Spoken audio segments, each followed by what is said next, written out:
ஒரு 10 வயசு பையன் கிட்ட நீ பெரியவன் ஆனா என்ன ஆகணும்பான்னு கேட்டு பாருங்களேன். என்ன சொல்றாங்க? போலீஸ் ஆகணும், டீச்சர் ஆகணும், பென்ஸ் கார் வாங்கணும், BMW கார் வாங்கணும், 10 மாடி வீடு கட்டணும்னு சொல்றாங்க குழந்தைங்க. சொல்றாங்களா இல்லையா? அதே பையன் கொஞ்சம் வளர்ந்து ஒரு 25 வயசு படிப்பு முடிச்சு வேலை தேடிட்டு இருக்கான். நினைச்ச வேலைக்கு போறாங்களா, கிடைச்ச வேலைக்கு போறாங்களா?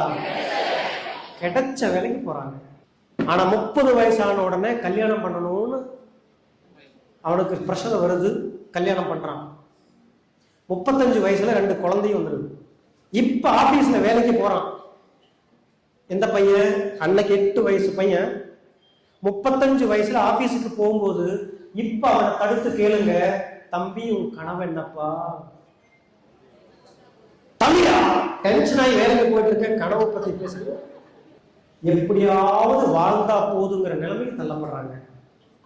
கனவு இல்லாததுனால 35 வயசுல அவர் கோவப்படல. கனவை கேட்ட போது நான் நினைச்ச கனவை நான் பார்க்கிற வேலையிலிருந்து சாகுற வரைக்கும் இருந்தா கூட என்னால அதை நிவர்த்தி செய்ய முடியாதுங்கிற உண்மையை புரிஞ்சதுனால பெரிய குழி எடுத்து அதுக்குள்ள அந்த கனவையெல்லாம் போட்டு அதை மண்ணை போட்டு மூடி கிடைச்ச வாழ்க்கை வாழ்ந்துட்டு இருக்கான் சார். ஆனா மைலேஷியல்ங்கிற ஒரு கம்பெனி உங்ககிட்ட என்ன சொல்லுது தெரியுங்களா?